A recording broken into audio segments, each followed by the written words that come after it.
Hello, welcome everyone to today's webinar. Really excited to have Mary and the Innago team here. I need my glasses here because, that's always important. Tanvir, nice to have you here too. And Mary, Thank you for having us. yeah, excited to jump in here today, but welcome everyone. In the chat box as you're joining, I would absolutely love to see where everyone's calling in from. And again, by way of introduction, my name is Liz. I'm the co-founder of the Real Estate Investor Community and just really excited about being here as the facilitator for today's webinar and one of our free webinars. So I'd love to hear from folks where you're calling in from, what you're excited about learning. Hey, Nancy from St. Louis, awesome to have you here. Hey, Megan, Minneapolis. Hey, Dina, what's happening? One of our Strive members.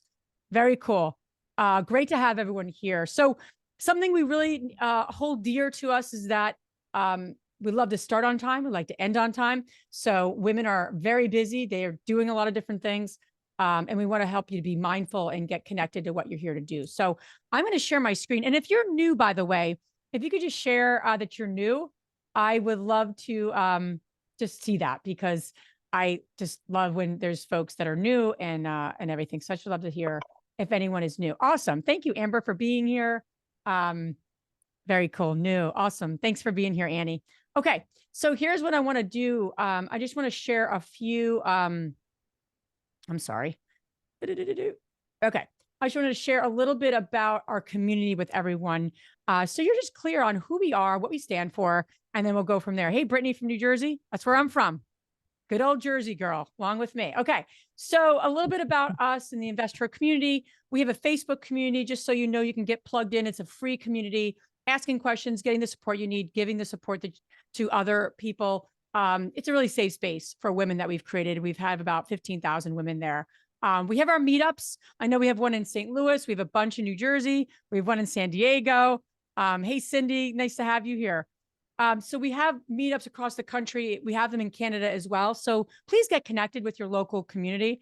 We also have an EXP team for those women real estate agents who are looking to grow their agent business, but also grow their investment business. So definitely check more about that. We have our ongoing free webinars. So excited to have Mary and your team here today from one of our valued partners. And we do these twice a month.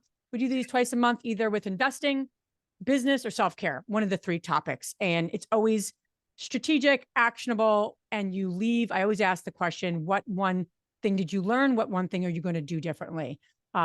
Last thing you want to do is go to a webinar, sit there passively, and then do nothing with what you learned. I can't handle that. I don't like to do that myself. So we really make sure we encourage you to do the same. If you have not heard, we have our Investor Con coming up June 2nd to 4th. Really excited about this. It's coming up in Austin, Texas. Our theme is going all in for the women's financial revolution that's happening. And just check that out if you're not coming. And lastly, I have an opportunity for you. So we have our Strive mentorship program. That is for women who have done 5 to 10 deals or more, application only. And then we offer part of that, we offer a free strategic call with our business coach so that you can kind of talk about where you are, where you want to go, challenges you're having. And if whether or not you join us or not, you get like this free complimentary coaching call. So that's the QR code. Check that out. And then lastly, who is from Austin? Anybody from the Texas area that's on here today? We are doing a regional event February 10th, all about achieving your goals for 2024. So I just want to mention that. Really excited about that. Going to be at Quest Trust's offices. They're sponsoring that event. So just check that out. We're going to have a really full day of sessions to help you achieve your goals. So without further ado, those are all my announcements here. Let me stop sharing. Okay. So without further ado, Mary, thank you so much for being here. I'll give you the floor first.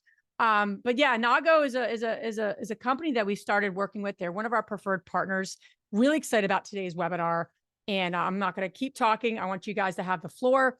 And then please, about quarter of, I'll come back on and do I'll do a Q&A. If you have questions, my encouragement to you is to put those questions in the Q&A box. Please don't put those in the chat box because then it gets noisy and we don't know what's going on. So I'm going to shut my video off so that I have to look at my face and you guys have the floor. So thanks again for being here. And yeah, thank you so much.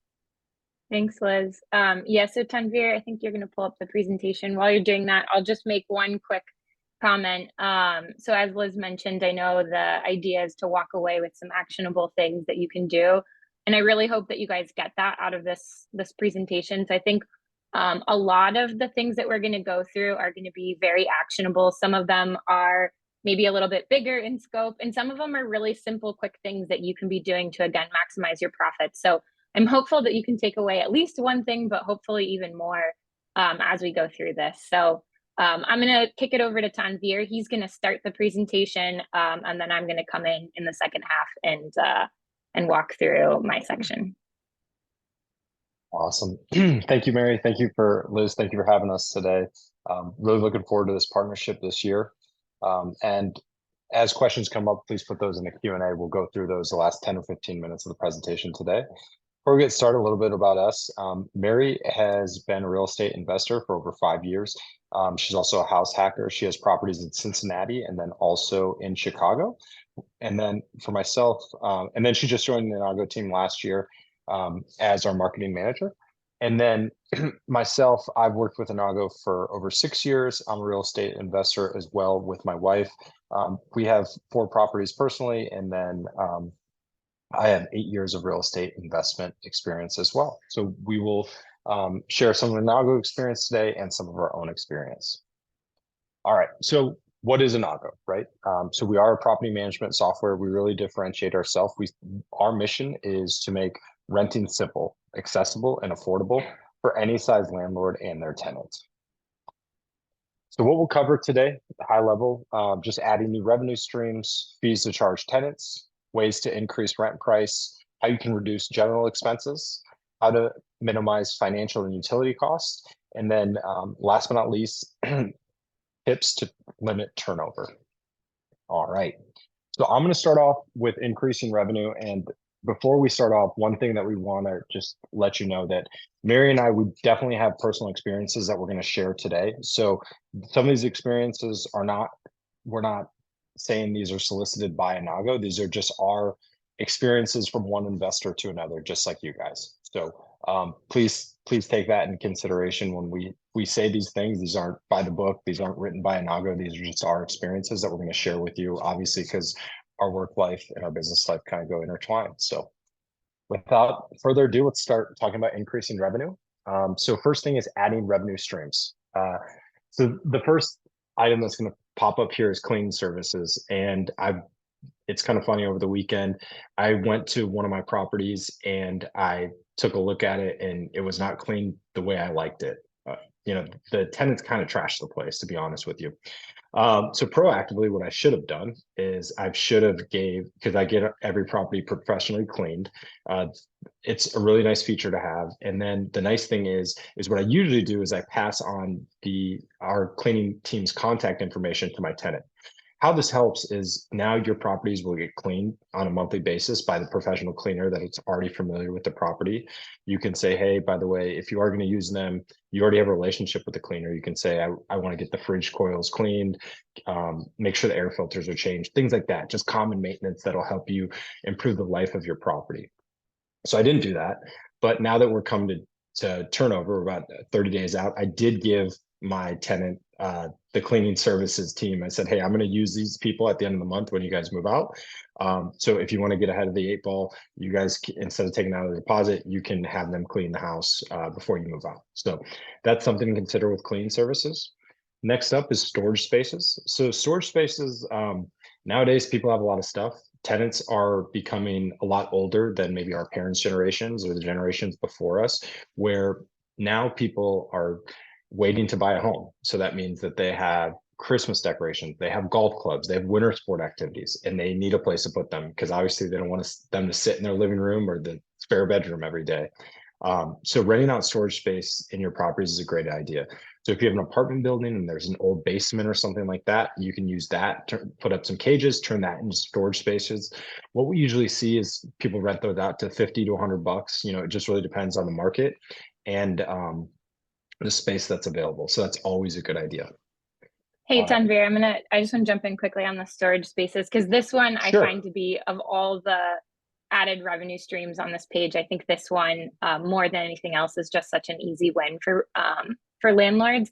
One thing that I've seen also, especially here in Chicago, where a lot of people have bikes and they're worried about their bikes getting stolen. We have many examples. Even if you lock it up outside, people are getting their bikes stolen. So sometimes even just taking a basement, putting a lock on the door, and then renting out key fobs to that, putting down there in your basement or wherever this extra storage space is, putting in a bike rack and then letting people lock their bikes in. This is going to prevent people from either one, having to try to lock their bike outside and risk it getting stolen, or having to lug it up, put it in their apartment. And like you said, Tanvir, trying to find space for it where they're living. And so that can be a great option as well as far as the storage space. So just something to keep in mind as you guys are looking at your area and what things people are storing or wanting storage for. Keep that in mind as you're kind of thinking about lockers or bike racks or whatever you're looking for this one. For sure. Great point. All right, next up, satellite TV. So now the days of Dish and DirecTV are kind of behind us, but nowadays people are definitely doing cable over the internet. So one thing that we see now, if you have 1 unit, it's probably not the best idea, but if you have anywhere from 5 to 10 units in the same place, you can contact the cable companies and just say, hey, I want to offer internet for cable for my tenants, and internet as well as another example. And you can bundle those packages. They'll usually give you a discount, and then you can charge a premium for having those available in your property. It saves one step for the tenant as they're trying to move into the property. You can say, hey, I already have this set up for you. Tenants love it. I know it's something that's common. My cousin who lives in Florida, he every property he has, the internet and cable's already set up. So definitely something, food for thought. And then the last thing on this slide is going to be corporate housing. So corporate housing is definitely, we're in Cincinnati, so we see a lot of corporate housing in the area, especially in downtown. If you have an expat or maybe a long-term person working on a project, they might want something other than a hotel. Or so the first thing is just understand your market, right? If you live kind of in a rural area, probably corporate housing is the best idea. But then the second thing is just kind of talking to, trying to find an HR person there and just try to see if you can talk to them, just see what they're looking for. And now you've built that relationship, you have that contact. You can furnish some apartments of yours. And then the nice thing about it, not only is this apartment furnished for corporate housing, when you do showings, you already have one furnished. A property that has that stage shows a lot better than a property that is empty. So I think it's a win-win for everyone when you offer corporate housing, and then you already have that staged for future tenants as well. All right. Next up, a couple more revenue streams. You're going to see a few on this slideshow that you probably never thought of, and then a couple old school ways as well. Leasing a billboard. So if you're in downtown, or maybe you have a large apartment building, you can put the billboard on the side of the building or maybe up top. We see the amount for this anywhere from $500 to $1,000. Leasing those out per month. You can lease it out right through Innago. The nice thing about this is, it's space that's not being used that you can lease out. Number one, and number two, it's just another revenue stream, but always check with your state and local law on this, right? First, before you put up a billboard, and then you have to take it down right away.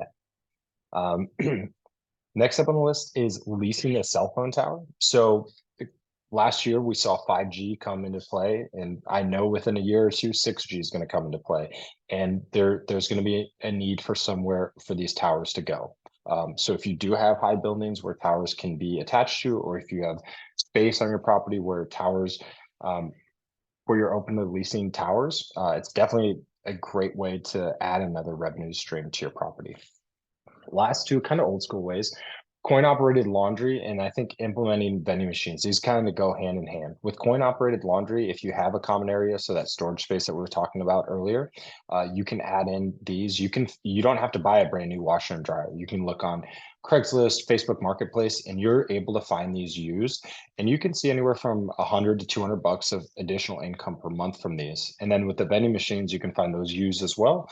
Get a Costco or Sam's membership and just stock those with snacks. That will definitely help pass the laundry time. All right. Next up, charging fees, right? We talked about ways of adding revenue streams, but another way is just charging fees. So we have a laundry list here, so just bear with me. First thing is late payment fees. So late payment fees, when I started with Innago about 5 years ago, a lot of pushback that I got from landlords when I would talk to them is, hey, I love late fees, but they're just not enforceable. And the nice thing is with late payment fees, you can make them enforceable using Innago. The system automates it, and it's not just Innago. There's a lot of software out there that will also automate this for you. So keep that in mind. So you don't have to think of when you add a late payment fee that it's something that'll never happen. You just have to find a way to automate it. And that way the tenant knows that, hey, when they are late, they are going to get a fee, not that you're going to call them and say, hey, you're late. Some systems offer late payment reminders and things like that. So be on the lookout for that. Next up, pet fees and pet rent. So when I leased my first property, I was against pets, but now I am a pet owner, so my heart's definitely changed there. But one thing that we did find in our research is about 2 out of 3 renters have a pet. So if you offer no pets, you're only going to see 1/3 of the market. So offering a pet in your property is definitely something you want to think about. The nice thing is that these owners are usually more responsible because they want to come home to their pet. They're going to keep their place a little bit cleaner because their animal is there, and not when they're not home, they have someone else at home that they want the property to be nice. So with pet fee, we see anywhere from $100 to $200 for the deposit, and then anywhere from $25 to $100 for the pet fee each month. Again, check with your state and local laws on that. These are just things that we've seen in our experience in Chicago and Cincinnati, and then also talking to other landlords like yourself. All right, next up, application fees. So you can charge for your time of reviewing the tenant. So there are software out there where you can add an additional fee for applications. So something like, let's say the application is $50, you can add an additional $20 or $30 on software like Innago and other softwares out there where you can charge for your time of reviewing the application. All right, next up, lease termination fee. So it's always good practice to have a lease termination fee. You don't want your tenant to review the lease and say, hey, you don't have that. So first thing is being proactive about that. Make sure you have that in your lease. Secondly is the amount to charge. Again, I sound like a broken record, but check with state and local law on this first and foremost. Check with your legal team. But once you do figure that out, we see either it's 1 month's rent, sometimes it's 2 months rent, but you definitely want to check with your legal counsel on that first. Extra occupancy fee, right? So my family, we would put 10 people in a 1 bedroom. Like that would have been common practice the way I was growing up. But for a lot of people, that's not. So you can, if you have a 1 bedroom apartment and maximum is 2 people, maybe 3, you can charge for extra occupants, right? I see that very common. If you go to an apartment complex, you charge for 3 bedrooms and you have 5 kids, sometimes they're going to charge you more. So you definitely can do that with your properties. Take a look at the space, look at the square footage, and figure out, what is normal for a place like this. Last but not least, landscaping fees. So if the tenant is required for landscaping, you can say, hey, you can do it yourself, or I can have a person that already cuts the grass at my 2 other properties come by and do that, and you can charge them a fee, and then probably you'll split some of the costs from your landscaping fee that you've already taken on. All right. Hey, Tanvir, I just want to jump in on this one too, real quick. So sure. One thing to think of with these fees, or the way that I like to think about it, is in a lot of ways, these are going to offset your unexpected costs or extra costs that you're going to have to take on. So it might not always seem like it, but every single thing in this list is going to add a cost for you. Pet fees and extra occupant fees are a great one, are a great example of one where it might be a little bit hidden at first. You might not realize, but pets in the apartment and extra occupants are going to increase the wear and tear on your unit. And so it might make turning it over a little bit more expensive. Maybe the pet has accidents or scratches up the floors or chews on things. So it's really important to charge for those fees so that when you have to take on those extra costs down the line, that you've got that extra little bit of cash to take care of it. And as Tanvir, I don't want to say those things as far as pets and have people be scared away from from allowing pets in their apartments.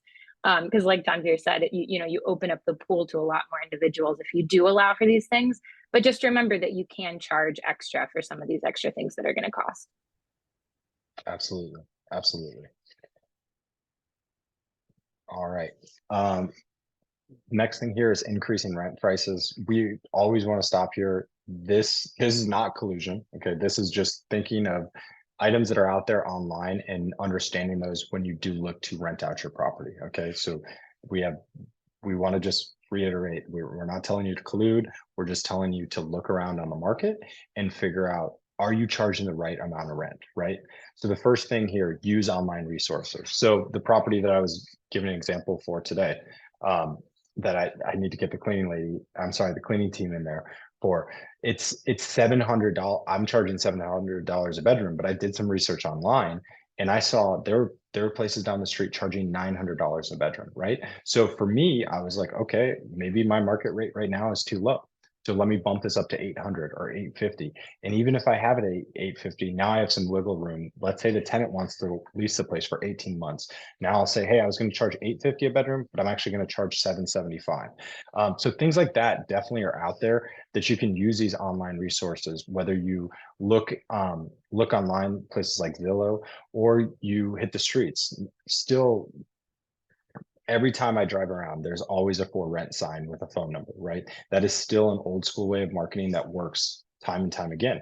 These are your peers. Pick up the phone, give them a call, and just say, hey, Susie, I saw your property listed. Just curious, how long have you had it? How much are you charging for rent? What's your normal tenant like here? Just things like that. Those questions that you can ask one of your peers, something that something that you haven't thought of. Mary and I are going to spend 45 minutes with you today, hopefully bringing up some ideas that you haven't thought of. And when you talk to a peer, they might have the same feedback for you. And networking with them is a great idea to get your next property, right? Because not only did you tell this person, hey, I live down the street from you, or I have a rental property down the street from you.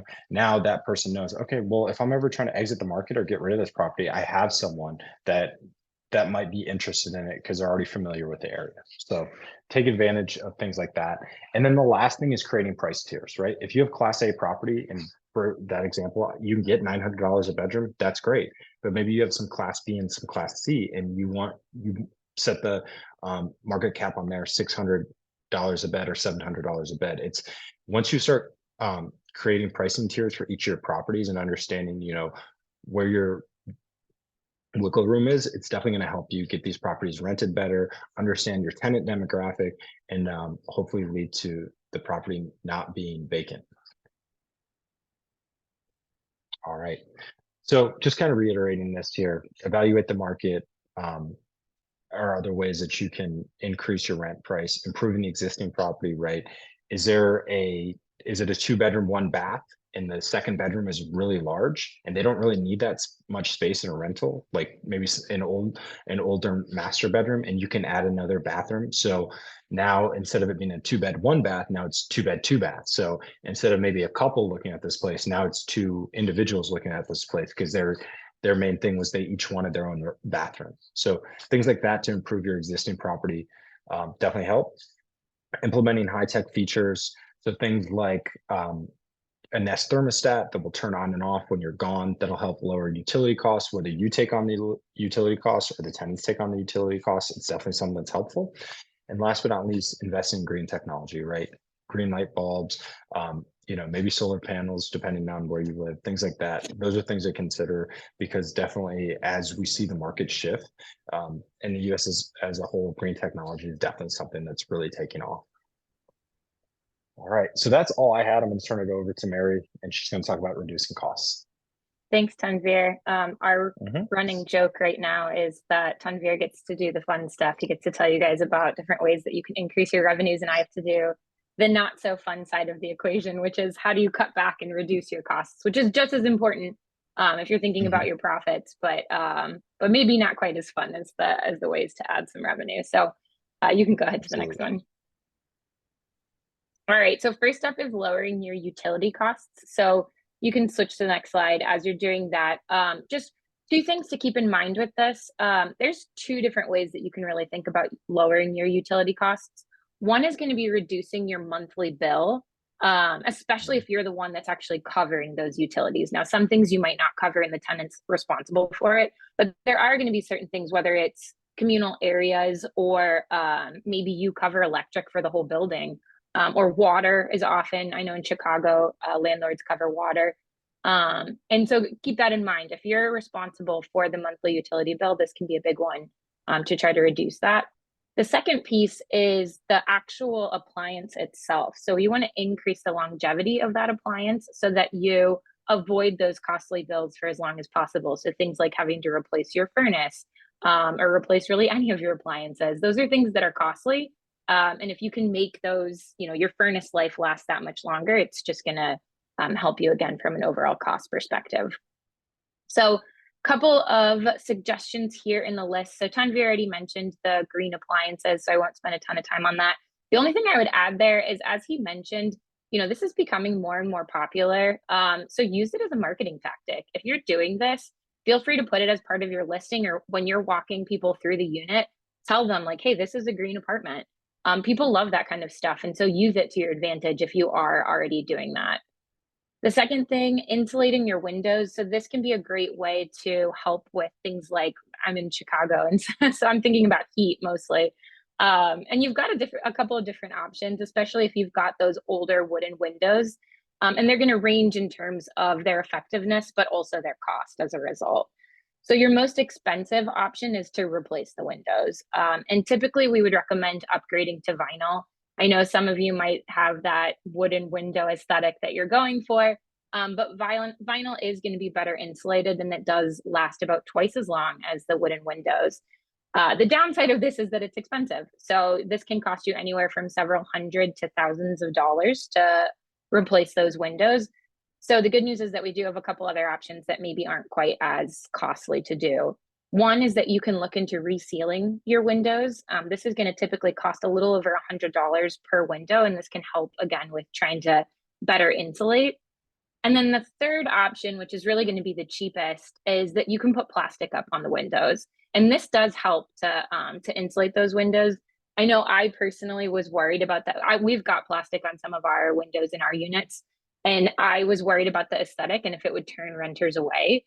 But if you've got blinds or you've got a curtain rod so people can put curtains up, it doesn't, you can make it not look like this big eyesore in the apartment, and you're not going to notice it from the outside. So it's definitely something to consider if you're trying to just, again, better help with your heating costs for a unit and you don't have the money to fork out for all new windows.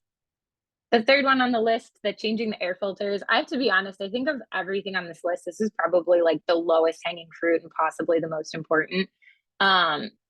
Changing your air filters is going to help on both sides of the utility equation. So not only is it going to help to make your bills more efficient for heating up the units, but it's also going to help in terms of that longevity of your furnace. So make sure that you're doing this. It takes like 5 minutes. We actually have our tenants do it. So I use Innago, and we send out a monthly or every 3-month reminder to tenants to say, hey, it's time to change your air filters. And we provide the air filters. We have them in the unit. The tenant goes in, they quickly change their air filters, and it's a win-win for both because they're going to get a far better heated apartment, and you're going to get that benefit either because it's going to help your furnace to last longer, or you're covering the heating costs and you want to make sure that it's more efficient. Fourth thing on the list, I lost track there, is changing the light bulbs. So I'm sure you're all familiar with LED versus incandescent light bulbs. The difference here is that an LED light is going to be about 10x more efficient than an incandescent one. This can represent pretty significant savings, but I think even more than that, LED light bulbs are going to last you up to 25 years, whereas an incandescent is only going to last you about 6 months to a year. And I know many of you, if you've already got rental properties, have gotten that annoying maintenance ticket where somebody needs a light bulb replaced. And so you got to drive over to the property and take care of it for them, or you have to pay somebody to go over and do that.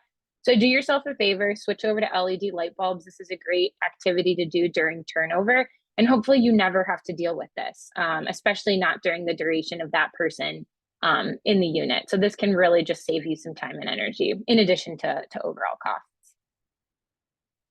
Next one on the list is going to be using shady landscaping. So if you're able, putting up shrubs and trees to try to block out some of the sun within your units can help.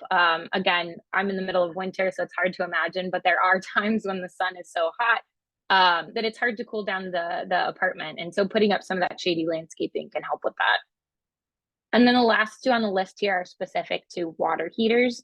So the first is that you can lower the setting on your water heater. A lot of the water heaters, when they're on their highest setting, it's a very hot, scalding water, and most tenants don't need it to be that warm.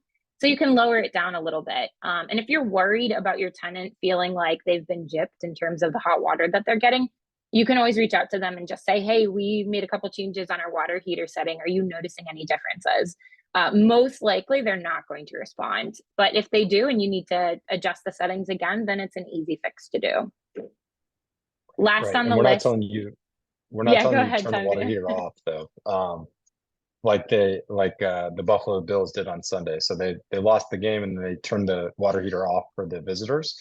So we're definitely not telling you guys to do that, but just turn it down a little bit and you definitely will see some savings there. Right. Don't mimic the Buffalo Bills, but use this as a way to potentially reduce some of your costs. The last one on the list here is a water heater blanket. So for those of you not familiar with what this is, it is literally as it sounds. It's a blanket that you're going to use to wrap around your water heater. And this is just going to help to better insulate the water heater so it doesn't have to work as hard to keep it warm. Do your research on this, make sure that it makes the most sense for you. If you've already got a new water heater or one that's running very efficiently, then you're not necessarily going to recoup the costs on doing something like this. But if your water heater is a little bit older or again, not running as efficiently, this can be a great way to save on some of the costs. What we've found is that these typically pay for themselves within about 1 year of using. Again, not if you already have a very efficient water heater, then it's really not going to do anything for you. But again, if you fall into the category where yours is a little bit older, there are some potential savings there. All right, next on the list, lowering financial expenses. Okay, so here we've got 3 suggestions for things to look into. The first one is very topical because it is tax season. So take advantage of all of your tax breaks. There are tons of tax breaks that are available in real estate. This is especially true if you're doing any type of remodeling work. When I think about taxes, I always think about it as you should be smart enough to be dangerous. You don't need to become an expert in this, but you should know the types of questions that you want to ask. You should know the types of Google searches you should be doing. You should know how you should be categorizing your expenses. So not that you need to be a certified CPA, but just that you need to kind of, again, know how you're operating with your business, which leads into the second point, which is that having a CPA on your team is a really great thing to look into. So hiring someone, you can get somebody that specializes in real estate or the unique industry that you're in, and they're going to help you to identify savings.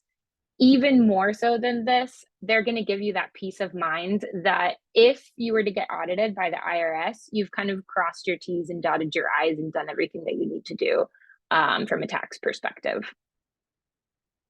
The second one on the list, challenge your property tax assessment. So you've actually got a couple options with this. You can do this yourself. There are forms out there. You can just Google it, find the form. You can fill this out, do a little bit of research, and try to challenge your property taxes. If you feel that they're too high, you can go out and look at what the tax bills for other properties in your area are. Another thing that you can do is there are law firms out there that will do this for you. And a lot of them will offer to not charge you a fee, but instead they'll take a cut of the savings. And so the benefit that you get from that is that if they find no savings, it doesn't cost you anything. And then if they do find you savings, you're going to get a little bit of a benefit and they're going to get a payout. So the best thing that you can do is doing it yourself because you're going to get all of those savings yourself. But if it's not something that you have time for, then definitely look into those law firms that'll do it for you because there's really no downside to doing it. And you should be really reassessing this on a regular basis. The last one is refinancing. And as topical as tax advantages are, refinancing is not right now because most of you probably already took advantage of this back when the mortgage rates were much lower. But we do expect that the market will change over time. And so just something to keep in mind is that the general rule of thumb is 0.5 percentage point. So if you can reduce your mortgage by 0.5 percentage point or more, then you should go ahead and do it. Anything less than that, you should do your research and make sure that it makes sense because of all the fees that are going to be added in. All right, minimizing turnover. And I'm just looking now, I think we are getting a little bit low on time. So I'm going to try to go a little faster through this. Turnover is really, really expensive. So just keep that in mind. I have an anecdotal story. I'll try to like trim it a little bit again in the interest of time. So we have a unit here that we were renting for $2,400 a month. We were able to increase our rent to the next renters by $200 a month. So we increased it from 24 to 2,600. And in the time between the one renters to the next renters, we only had a 2-week gap, which is pretty good in terms of turnover. Even with that increase of the $200 in rent, it's going to take us 6 months in order to recoup the costs of just those 2 weeks of missed rent, because the $2,400 in 2 weeks is $1,200. That added 200 times 6 months is going to be, again, $1,200. And so it takes us 6 months just to recoup what we lost. So the point of that is just to say that turnover is really expensive. So don't lose sight to that. Some things that you can do: find good tenants. Make sure that you're going through all the right listings, all the right listing sites. Innago lets you list to tons of different listing sites through it. Find the ones that work the best for you, and find the marketing vehicles that work the best for you to find the right tenants. Another thing that you can do is you can reach out to those that you deem to be good tenants when they're leaving and say, hey, why are you leaving? Is there something wrong with the unit? Is there something that we could do better? A lot of times they might just say like, hey, I got a new job in a new city and I need to move. And there might not be anything that you can do, but sometimes you might get that little bit of feedback that's going to help you for renting for other tenants, which gets into the second point there, which is, again, upgrading the property. Other things that you can do: giving discounts. For me, I like to think of this one specifically. The way that we use discounts is mostly with seasonal rentals. So if you've got somebody who moves out in December and you want to get off of a December off-season rental, for the next tenants, you can say, hey, if you're willing to sign an 18-month lease, we'll waive your move-in fee. And sometimes it can help you to just have those tenants last for a little bit longer. So it's something to definitely look into. Or you can also look into talking to your current tenants and saying, hey, we're not going to increase your rent because we like you so much. We hope that you sign with us again. And sometimes that can be enough to keep the tenants around instead of having to deal with that turnover. Fourth one on the list: collect rent electronically. So I think at this point, this is becoming a bit of outdated advice, because I'm hopeful that so many of you are already doing this. 80+% of tenants say that they want to pay online. So make it possible for them. Don't make it be an extra headache that they have to do, where they have to write a check, walk to a mailbox, get it, shipped to you, and then you have to wait for that check. And then, it might take you a couple days to even know if the check bounced. Make it really easy. Services like Innago make it so that people can just pay online. They can set up for auto pay. You're going to get your payments faster. Your tenants are going to be happier because it's less of a headache on them. This is a low-hanging fruit. If you're not already doing it, just make sure that you start doing it. And then lastly, remembering special dates. This can be a point of differentiation. So one thing that we do with our properties is, around the holidays, we actually give a $25 to $50 gift card to our tenants. And we say, hey, you've been a great tenant. Thanks so much for renting with us. Use this to go to one of our local restaurants and enjoy the town on us. And tenants love it. We get thank you notes from them for doing things like that. So these can be just the little things that you can do to differentiate yourself and show tenants that you actually care about them. All right. I think I'm getting close to the end of my section here. So vacancies, decreasing vacancies. All right, so we already talked about vacancies and how they can be expensive. Turnover is expensive, vacancy is expensive. Just a couple of things that you can do to be prepared and proactive. Put in your lease requirement that they need to notify you in advance before they move out. And you can set it to be 30 days, I would say, at a minimum. You could do 60 days, and I've even seen 90 days. Now, check with local laws and regulations and make sure that you're following what's allowed, but put that in your lease, require it. I know again through Innago, I get a notification when a lease is expiring. And so I proactively reach out to the tenants and say, hey, you guys have been great. Are you planning on re-signing? Is there anything that we can do to help make sure that you do re-sign? And again, this just gives you that much more time because you're going to want to then take the time if they are going to move out to walk through that unit, see what kind of turnover are you looking at? Is it going to require some maintenance? Is it just cleaning? What things are you in for? And then also allow you to get that unit listed that much faster so that you can turn it over to the next tenants. And the last one on this list is just maximize your marketing efforts. So I think sometimes we, and I'm guilty of this, can be hesitant to spend money on marketing because you think, I'll just try to list it on, Craigslist and somebody will find it and I'll get it rented. It's a really great unit. But again, going back to that whole vacancy is expensive. If it's going to help you to get that unit rented faster, spend the money on the marketing. Take the time, get those tenants early and quickly, and just save yourself the extra cost of potentially longer vacancy for you. All right, and now this really is my last slide.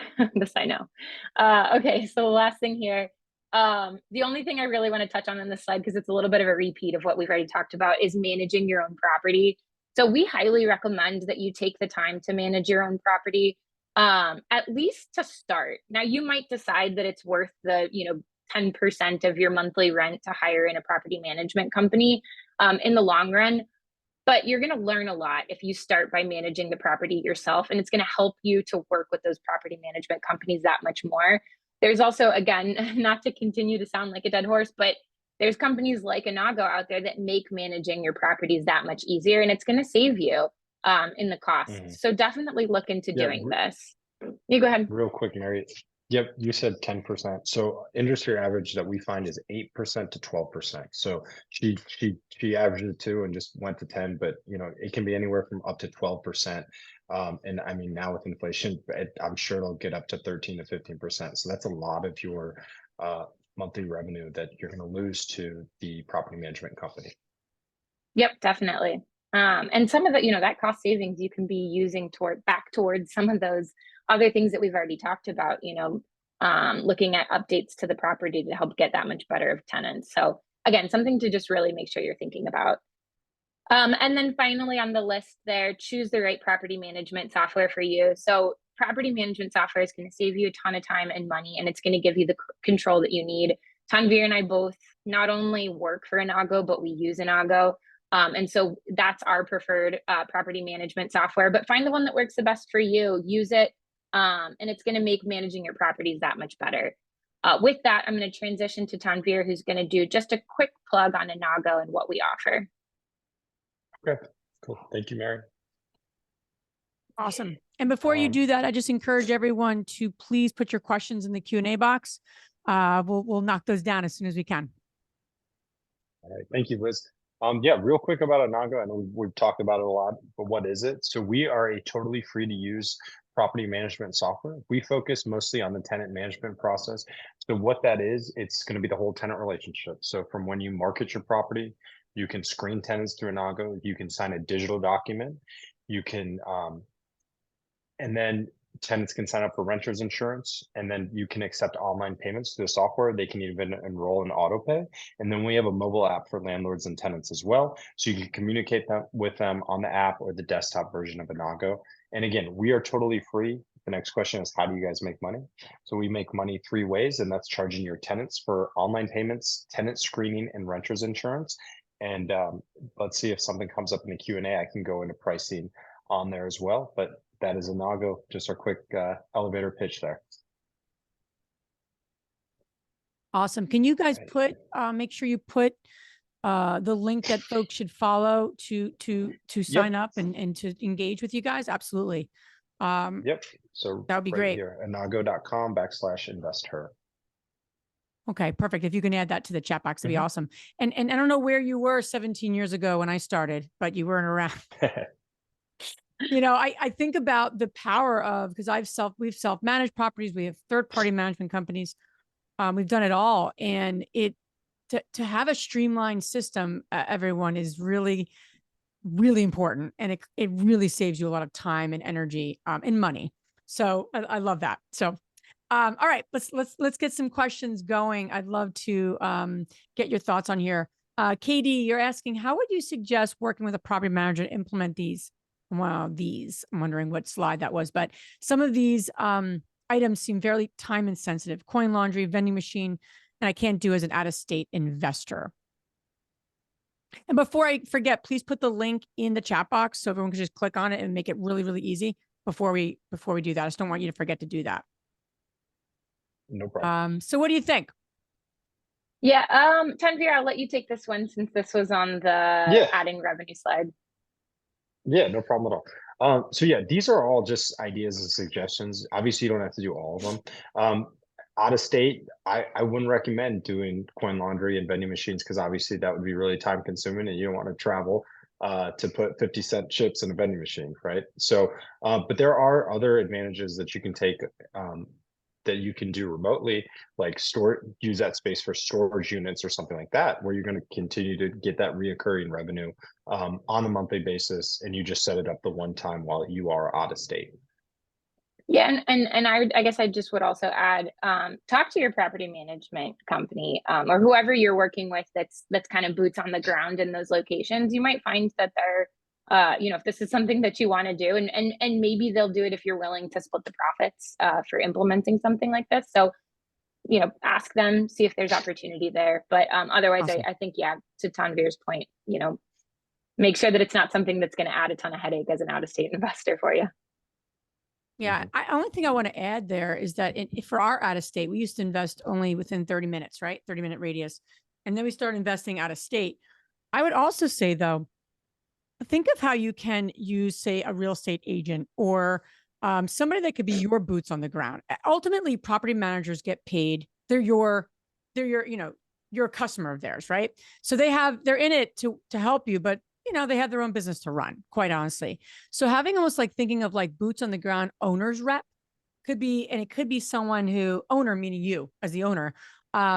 We've had real estate agents who have walked properties for us and we've paid a fee to, who are also helping us look for new deals. So you can get creative, but I'd say agents could be a really good, especially if they're working with you, they're helping you find more properties. There's something in it for them and you're creating a win-win. Could be that kind of boots on the ground. And they might be able to manage, a coin laundry of a duplex or a quadplex. It's not like they're going to be there every day. It's not like that time consuming. So I've had both those things in our buildings, like a quadplex.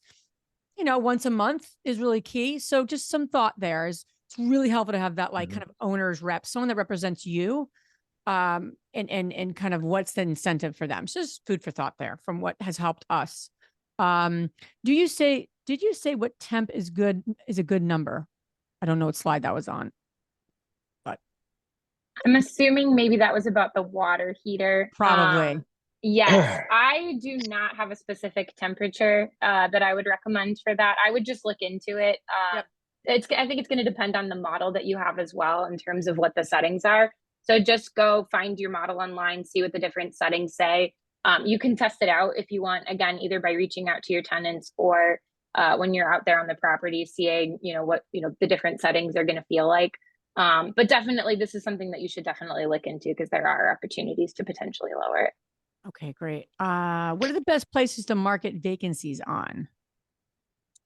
Well, so with us with Innago, we market, actually, Tanvir, do you know what it's a lot now. What's the full list of the different listing sites that we list to? Yeah. It's Zillow, Zumper, and RealPage are going to be the big three. And then their affiliated websites. Right. And Zillow, that's a good example of one where there's a lot of affiliates. It's got like hot pads and I can't even think of all the different ones, but they own quite a few. From a personal perspective, and again, I do all my listings through Innago and then it posts it out to those different sites. I tend to get most of the tenants through Zillow. That seems to be the one that's the most popular. Yep. Cool. I would say the same for me. Zillow is usually the one. I know they did charge for a little bit last year, but now as long as you have under 25 units, it's totally free. And you can do it right on Innago. It's good. This is a good philosophical question Melanie's asking. We can kind of debate debate both sides of this, but do you recommend managing a property even if it's out of state? I'll give my 2 cents after you guys give your 2 cents.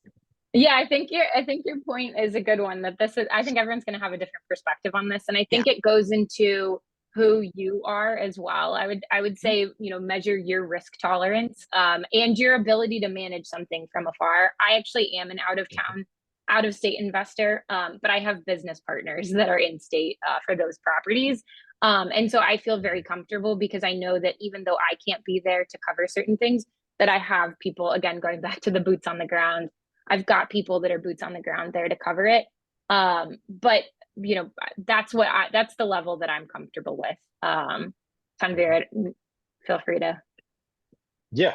So my first investment property was out of state, but kind of like Mary, I had a family member that was in state. So that way, if anything did happen, and this was before technology was as advanced as it is now, where like everything's online, you can take advantage of those third-party websites. You can go to websites like Bigger Pockets, where this. I obviously, Liz, from the group that you created here, obviously this is a very welcoming community and people are always looking to help each other. So if you have a good recommendation, whether you're in town or out of town, and you just look that up online and post about it, you're going to find someone. It's just taking that risk of, am I okay? Am I comfortable? For me, I wasn't comfortable unless I knew someone there, but nowadays I'd be a lot more comfortable because I've already gone through it. So it really just depends where you are in your journey of being, a property or a property owner. Yeah, I would just add too, our first deal that was an hour and a half from our house, which quite honestly, someone who locally invested felt like across the country. Like an hour and a half was like, whoa, that seems so far. But in hindsight, it wasn't. We had one of our partners who lived 5 minutes from the property. Now this is a larger multi. It was a 49 unit, right? So we knew something. There was a lot happening, and it was a larger one at the time for us. So that was really, really important and helpful.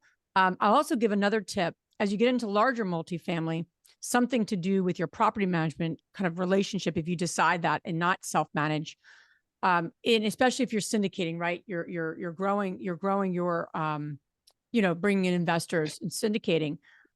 You could potentially have your property manager have some skin in the game, and they become almost like a limited partner alongside other limited partners. So again, it's one other way to kind of circumvent, if you're going to use a third-party management company, that they have a little more skin in the game, because now they're also an investor, right? They're not just making a fee. So just a thought there, but you want to be really mindful of who can get there quickly, and do you have that person on your team, and do you trust them, and do they know how to represent you? That's the biggest question you have to answer. And if you can, well, then that's going to make you more comfortable. So just want to share that with my experience too. All right. What about background checks? Does Innago handle that? Yes, we do.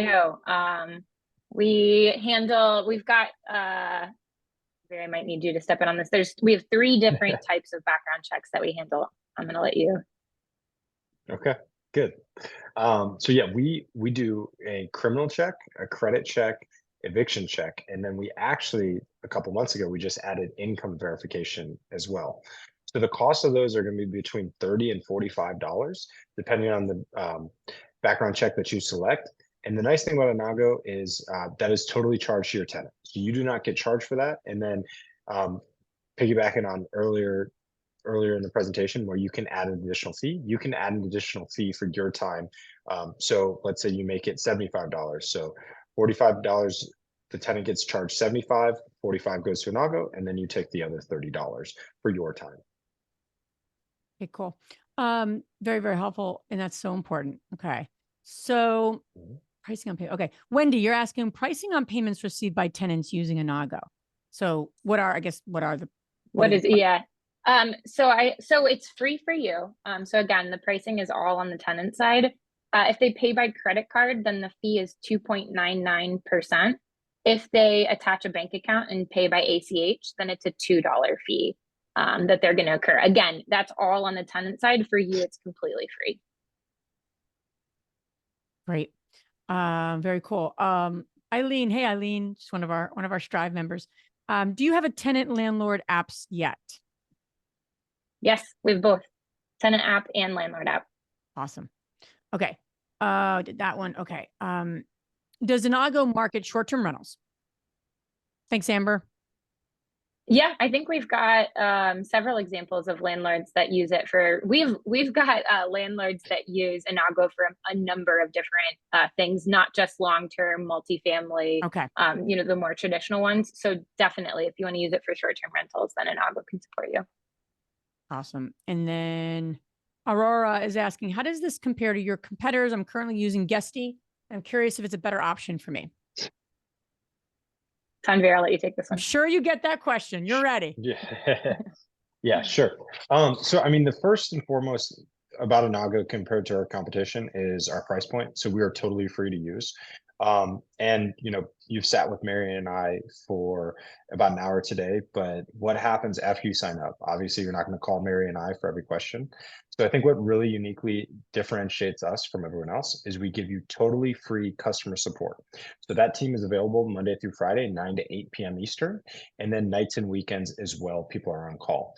So when you do have questions, when your tenants have questions, when they need to add a bank account at 11:30 at night, the day rent is due, there's someone there to help them, which I think a lot of softwares out there, not only in property management, but just software as a service as a whole, do not offer. So definitely take advantage of that on Innago. Awesome. Yeah, and if you go out to any of those rating sites and just look up Innago, you're going to see customer service mentioned repeatedly. We have very high ratings, 4.9 to 5 stars on some of the most reputable ones. And again, if you look at the specifics, a lot of people call out the ease of the customer service. Cool. Okay. Probably take one more question. Just trying to think. Okay. If I was to switch to Innago from another software, is there a way to upload past data so there's no gaps in history? Very good question. Yes, definitely. Yes, you can. I am going to still I know the answer to this, but I'm going to pass it to Tanvir because he has lots of experience with this. Yeah. So it really depends on the size. So we definitely can help on the back end of uploading past data. That's totally fine. But what we always recommend is just have a clean cut. Like, the year end just happened. So January 1st, start using Innago, or for January rent, maybe just backdate it. Say rent was collected in January, and then from 2024 on, you're using Innago. So definitely you can shoot myself or Mary an email, and we can talk about that a little further. Awesome. Just putting this in here. The link that you added earlier, Mary. I just want to make sure everyone has it fresh in their chat box. Okay, cool. Last question: is the Innago software Canadian friendly? Yes. Yeah, we've got some Canada. I don't know if you know the number on that, Tanvir, but we've got some Canadian. Awesome. We're communities growing there. Awesome. So, Yeah. in closing here, highly, definitely check out their software. Definitely one of our preferred partners, and really excited about all the things you're doing to, quite honestly, simplify, which is so important in our business, right? So very cool. And I would also ask everyone on this call here, before we go, please share in the chat box your one key learning and your one action step you're going to take.